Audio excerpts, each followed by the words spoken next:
Lalu kenapa doanya tidak dikabulkan Allah?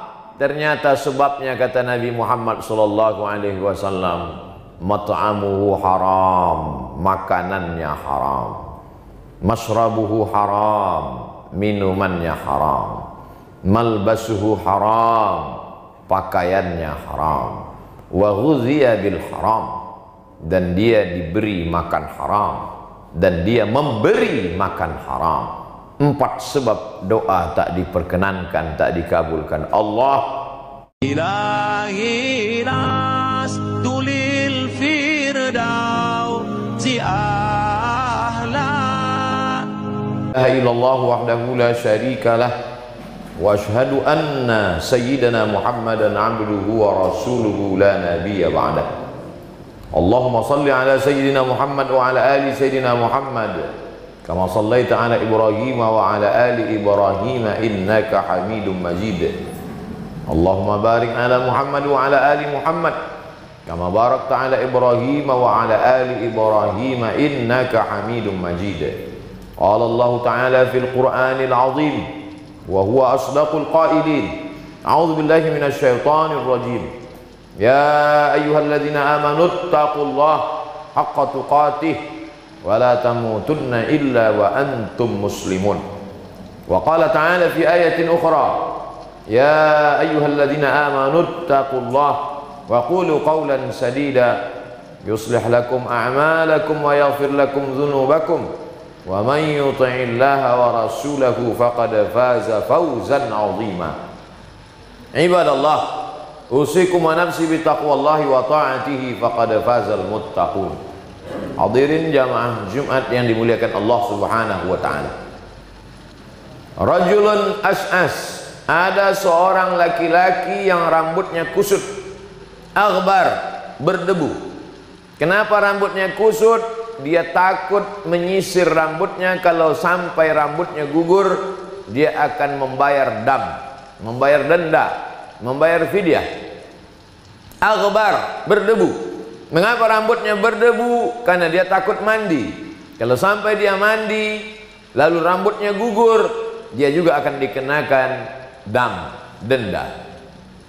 Yamuddu yadayhi ilas sama, dengan rambut yang kusut dan berdebu itu dia angkat tangannya ke arah langit.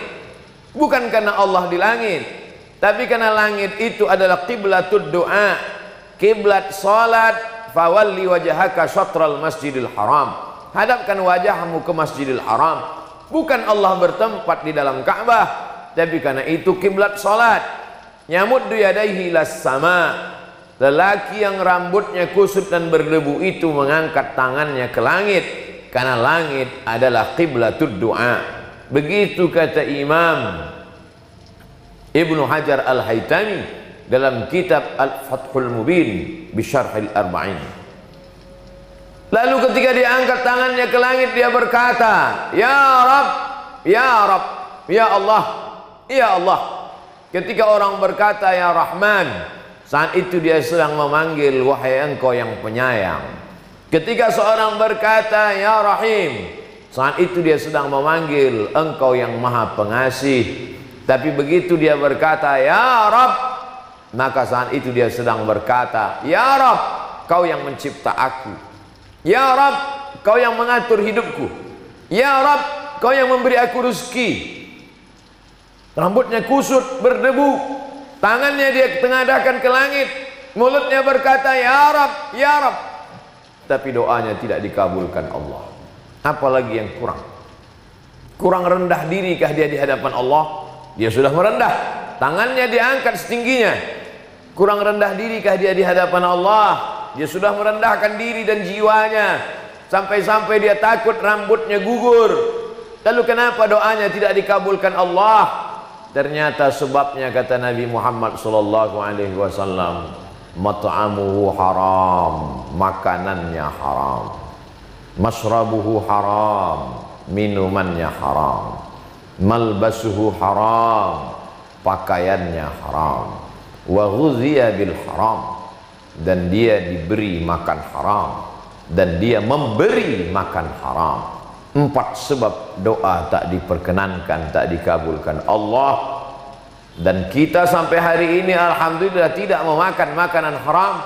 Jadi khutbah Jumat ini ingin menyampaikan pesan laki-laki yang baligh berakal, tidak dalam keadaan sakit, dalam keadaan normal, maka telinganya wajib mendengar sekali pesan khatib, ittaqullah, takutlah kepada Allah Subhanahu wa taala. Ayyuma lahmin, setiap daging di badan, nabata min haramin, kalau dia tumbuh dari yang haram, fannaru aulabi, tempatnya lah neraka jahanam. Mengapa Allah ciptakan hewan-hewan yang haram? Kalau memang itu haram, kenapa diciptakan Allah? Ujian. Diciptakannya makhluk yang haram itu sebagai ujian. Ahasiban nasu ayyutsraku ayyaqulu amanna wa hum la yuftanun? Apakah manusia itu dibiarkan begitu saja berkata kami beriman, kami percaya kepada Allah, kami percaya kepada Rasulullah sallallahu alaihi wasallam, wa hum la yuftanun, padahal mereka belum diuji. Ujian bukan hanya kebakaran, ujian bukan hanya pandemi corona, ujian bukan hanya sakit, ujian bukan hanya demam, ujian bukan hanya rugi. Di antara ujian, sanggupkah diri menahan dari yang haram? Masalah haram ini terbagi dua. Pertama, bendanya haram. Hurriman alaikumul maitatu, diharamkan bagi kamu makan bangkai. Waddamu, darah. Walahmul khinzir, daging babi. Wal munkhaniqatu, binatang yang tercekik. Wal mauqudhatu wal mutaraddiyatu wan natihatu, binatang yang terjepit, binatang yang tertanduk, binatang yang terpukul. Wa ma akalas sab'u, binatang yang diterkam, binatang buas belum sempat disembelih. Wa ma dzubiha 'alan nusub, binatang yang disembelih sebagai sajian berhala, sebagai pemberian kepada hantu setan jembalang tanah. Wa ma uhilla bihi li ghairillah, binatang yang disembelih bukan atas nama Allah, maka sembelih dia dengan nama Allah, bismillah, dengan nama Allah, maka binatang itu pun menjadi halal karena dia memang binatang halal. Tapi ada binatang itu halal disembelih dengan cara yang halal, darahnya sudah tumpah habis karena di dalam darah itulah bakteri, dicuci bersih. Setelah itu disembelih dengan cara yang bersih, dicuci dengan cara yang bersih, dimasak dengan cara yang bersih, tapi dia tetap haram. Bukan karena darahnya, bukan karena dagingnya, tapi karena diperoleh dengan cara yang haram. Dalam Islam, kenapa kau dapatkan ini? Karena hadiah, halal. Kenapa kau dapatkan ini? Karena upah hasil kerja, halal. Kenapa kau dapatkan ini? Karena hasil dari bekerja pagi sampai petang malam, halal. Tapi ada cara-cara yang diharamkan Allah Subhanahu wa taala. Kita dapat, kita peroleh, kita kaya bukan karena ridha Allah, dan itu juga bagian dari ujian. Banyak orang yang sabar ketika diuji sakit. Mana buktinya? Pergilah kita ke rumah sakit. Berapa banyak tangan yang bertasbih subhanallah walhamdulillah wa la ilaha illallah wallahu akbar. Itu maknanya orang diuji dengan sakit, sabar. Berapa banyak orang yang sabar diuji dengan pandemi corona? Apa buktinya? Orang sabar memakai masker, orang sabar tidak keluar rumah, orang sabar ikut protokol kesehatan. Dan bagi yang sudah terkena penyakit, sabar dia dalam rumah sakit 14 hari lamanya dia sabar. Itu menunjukkan orang sabar karena pandemi. Tapi tak banyak yang sabar ketika diuji, melihat peluang mendapatkan suatu nikmat dunia, padahal sesungguhnya dia hanyalah segumpal neraka jahanam. Oleh sebab itu sabar yang paling tinggi bukan sabar ketika sakit, bukan sabar ketika mati, bukan sabar ketika musibah. Sabar ketika gempa bumi, sabar ketika gunung meletus, sabar ketika tsunami. Itu sabar level paling bawah. Sabar yang paling tinggi adalah sabar menjauhkan diri dari yang haram, padahal peluangnya ada, kesempatannya ada. Kenapa tidak kau makan? Kenapa tidak kau ambil? Kenapa tidak kau manfaatkan? Jawabannya, inni akhafullah, aku takut kepada Allah Subhanahu wa taala. Itulah orang puncak kesabaran. Makanya dikatakan dalam Al-Quran, innallaha ma'as sabirin, Allah bersama dengan orang yang sabar. Sabar yang bagaimana? dia merasa bersama dengan Allah. Kalau aku ambil, aku makan, aku berikan ke anak istriku, aku belikan ke rumah kendaraanku, tidak ada yang tahu. Innallaha ma'as sabirin, tapi Allah bersama aku. Disitulah makna percaya kepada yang gaib. Malaikat yang mencatat, inna alaikum lahafizin kiraman katibin. Malaikatnya tidak kelihatan. Iqra kitabak kafa binafsika al-yawma 'alaika hasiba. Buku catatan amalnya juga tidak kelihatan.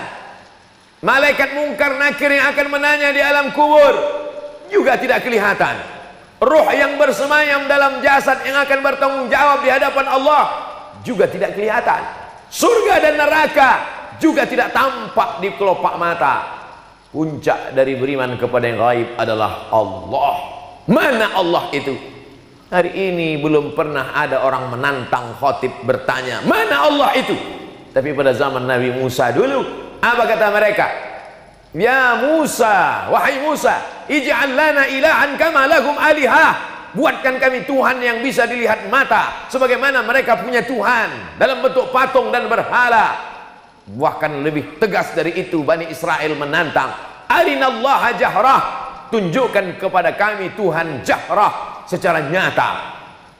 Ma khatara bi balik fallahu laisa kadzalik. Apa yang terlintas di hatimu, maka Allah tidak seperti itu. Kau pejamkan matamu, nampak hitam putih merah, nampak bayang-bayang, itukah Allah? Walam yakul lahu kufuwan ahad. Dia tak setara dengan apapun. Tiba-tiba di suatu malam datang berbisik ke telingamu, akulah Tuhan, itukah Allah? Laisa kamitslihi syai'un. Tak ada yang serupa dengan dia. Tapi dia ada, bisa dirasakan oleh hati yang tulus ikhlas. Ketika kita sedang puasa Senin Kamis, masuk ke dalam kamar mandi, air baknya penuh, tidak ada yang melihat, kamera CCTV tidak ada satupun yang tahu kalau kita minum. Mengapa kita tidak minum? Allah, saat itu kita sedang yakin ada Allah, dirasakan dengan amal soleh. Kita angkat takbiratul ihram, Allahu Akbar, di dalam kamar, tertutup, terkunci, tidak ada satu manusia pun. Tapi kita tidak mau bergerak lebih dari 3 kali. Mengapa tidak mau? Allah, saat itu kita sedang merasakan keberadaan Allah. Hadirkan Allah dalam hati dengan salat-salat sunnah. Kuatkan iman dengan senantiasa puasa-puasa sunnah. Falyabudu rabb hadzal bait, bersedekah min thayyibat, yang baik-baik saja. Wa anfiqu, berinfaklah, wa anfiqu, bersedekahlah, wa anfiqu, berzakatlah, wa anfiqu, berwakaflah, min thayyibat, yang halal-halal. Kulu, makanlah, min thayyibati ma razaqnakum, yang halal-halal saja. Tak banyak yang sanggup menghadapi ujian ini, akan tetapi ada manusia-manusia yang dipilih oleh Allah Subhanahu wa taala. Bagaimana kalau sempat termakan? Bagaimana kalau sempat terambil? Sesungguhnya beberapa ujian dalam hidup kita adalah karena Allah sayang kepada kita. Dia ingin yang haram-haram itu lepas, dia ingin yang haram-haram itu hilang.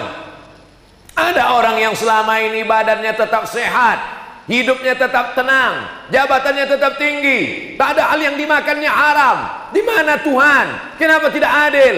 Kenapa saya yang baru sholat langsung sakit? Kenapa yang baru taubat langsung kehilangan? Kenapa langsung? Kenapa begini? Kenapa begitu? Allah Ta'ala memberikan jawaban dalam Al-Quran. Ada manusia-manusia yang kelihatannya dalam nikmat, wa umli lahum, kuulur untuk mereka, kuulur umurnya panjang, kuulur rezekinya banyak, kuulur badannya sehat, kuulur jabatannya tinggi. Inna kaidi matin, itu tipu dayaku. Yukhadi'un Allah, mereka menyangka sedang menipu Allah, wa huwa khadi'uhum, padahal Allah sedang menipu mereka. Mereka sedang menipu Allah. Lihatlah Allah tak tahu, lihatlah Allah tidak sadar bahwa aku sudah berbuat dosa. Maka sesungguhnya mereka sedang menipu diri mereka sendiri. Apa kata Allah? Apa kata Rasulullah? Innallaha la yumli lizalim. Allah mengulur orang-orang yang zalim itu dengan banyak kenikmatan. Hatta idza akhadhahu lam yuflithu, sehingga ketika Allah menjatuhkan azab tak tersisa sedikit pun. Maka kalau masih ada ujian diberikan Allah, sesungguhnya Allah sayang dengan kita supaya kita segera bertaubat kepada Allah Subhanahu wa taala. Yang tidak mau bertaubat, isma syi'ta, hidup sesuka hatimu, hiduplah dengan cara Fir'aun, hiduplah dengan cara Qarun, hiduplah dengan cara setan. Fa innaka mayyit, tapi ingat, kau akan mati. Sekaya apapun kau akan mati, sehebat apapun kau akan mati, dan kan akan minta pertanggungjawaban di hadapan Allah Subhanahu wa taala. Barakallahu li wa lakum fil Qur'anil azim wa nafa'ani wa iyyakum bima fihi minal ayati wadh-dhikril hakim wa taqabbala minni wa minkum tilawatahu innahu huwal ghafurur rahim.